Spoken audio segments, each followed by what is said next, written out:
Hi, everybody. My name's Adam, and I'm here with Hoel. And it's really an interesting opportunity for us to talk about relationships because up until 1 minute ago, Hoel and I had never chatted one-on-one. We've been learning design coaches together this summer, and we've communicated asynchronously through chats and even been in a couple of big Zoom calls. That being said, I feel like in that short amount of time, we've built a bit of a rapport up, just doing some like informal pieces, like after a meeting, sending a quick message that says, oh, what you said really resonated with me, or this or that made sense. And we're going to try to take the next 5 minutes and just have a bit of a conversation about what relationships are going to look like in our classroom. It's a bit unscripted, but we want to sort of just, I want to start by asking Hoel what he does in his GOA courses when you know that you're not going to meet a student face-to-face in person ever. How do you build a relationship from the get-go in that context? Thanks for the question. Yeah, because I'm going to be teaching race and society in the fall. I just finished teaching it in the summer.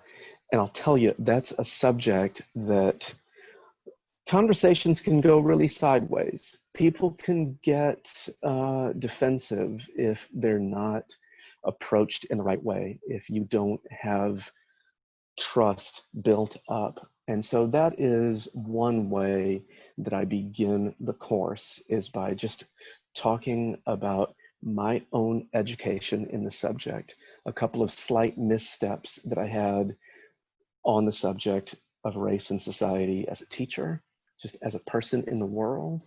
And it reminds me, Adam, of one thing that I noticed in the discussion spaces today. Y'all trust your students.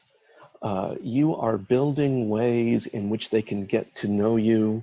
You know, you're not being confessional, but it helps for them to know you. You know, she likes to run, or he seems to have a sense of humor, or he is, you know, got some really clear ideas about why you should write in your book, right? They are seeing you in a kind of full contact relationship with your discipline and with them.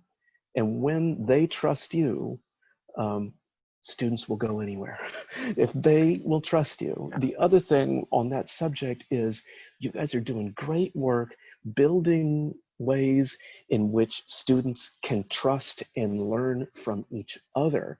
It was this great slide deck that I just saw on a kind of cultural anthropology project where the teacher was saying, you might need to disagree with each other. And when you disagree with each other, it shows that you take their thoughts seriously. So I would just say, you know, in my own online teaching experience, I've got to be as candid and vulnerable as I can. That way they will trust me. And then I'm modeling for them the kind of behavior that is going to make the learning take root. So I call that a lot of times like public learning goals, and that's technically under the Thursday's wayfinding, not to get too far ahead, but really just being clear with students, like, I'm asking you to do this for this reason, so that they know it's not just a task, like go ahead and, how many times do we ask students to respond to a prompt, and really it's just, we just want to check if they read or not. But in reality, if they know the goal of this is for you to synthesize 2 ideas or connect to our curriculum, but to give them a little bit of a nudge and then trust them to do the work that honors sort of that big objective. Because so many times, like when students are just doing almost like mindless or repetitive work, they, you know, it's for not a, they realize it's not for a specific reason. So that's a great way to, you know, connect and build by being clear about your objectives as well. And I noticed that definitely through all mine. Well, and you know, something that I'm noticing in online teaching, in my opinion, in my experience, it's even better than in my brick and mortar experience. When students are doing work that they know is public, they bring their best. Yeah. If they're turning in some sort of reading quiz to me, I'm the only one that sees, why not do, you know, why not do a crappy job? He's the only one that's going to see it. You don't check it off the list. There you go, right? So yeah, this work that y'all are doing on relationships I hope that when we're back breathing the same air in the same rooms with our students, I hope that I can maintain that, because some of the protocols y'all are designing are perfect for, what do you call it, a public learning outcome? Public learning goals, but yeah, Sure, call it whatever yeah. you want. Yeah, I guess the other thing, I don't know which, if I'm stepping on your toes yet, Adam, but I'm going to proceed anyway. Yeah. Please. One thing that I really like about so many of these is you're taking seriously not just their relationship with you, their relationships with each other, but their relationship with the world outside their window or in their house. So many of you are asking them to look at the world through a discipline specific lens. You know, I'm an English teacher. I can't help it when I'm watching a movie. I'm kind of looking at it through a certain lens. It is a delight to see how y'all are setting up moments for students to see their lives more clearly, because it's through the lens of your course. You're challenging them to read and interpret the book of their experience in a way that is no simple checking off a list. It is truly, here is the way that this course, if I transfer schools next year, I will take this lens with me. This is not just getting me ready for English 10 or English 11. Wherever I go, I've got this way that nothing out there is going to be lost on me. I've got a clearer vision thanks to this, thanks to these relationships that have been set up. And when someone gives you an idea, they still own it. But when you come up with your own idea or make your own connection, then you own it. So that's something I can speak for myself. That's something that I am personally going to sort of put into my courses. And just to sort of wrap up this conversation, because no one wants to hear us talk for 20 minutes, I guess. We do, but I like what you said about the intentionality that we need to design for, because so much of our lives, for however long you've been teaching, forever how long our students have been in a classroom, are built on those like informal interactions that just happen, and we built up those skills. But how awkward were like the first formal Zoom calls that people had, and it's like, do I speak? Who speaks? And then if you're a student who speaks up, and then it goes spotlight on you, and everyone sees you, it's way different than being in the back of the class and like asking a quick question.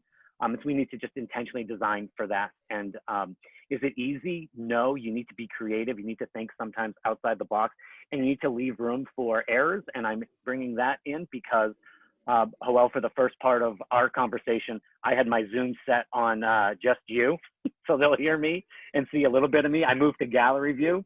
Not the first time I've made that mistake, but I'm modeling authenticity and modeling that, you know, that we're going to do one take on on this and not keep going over and over. So just to look ahead, tomorrow, the big topic of assessment. So how do we assess students' progress? And then also with that, how do we give students feedback? And I always think about how do students know that they know? And how do we know that students know so that they can move on to a new concept? Any thoughts moving ahead to assessment, Will?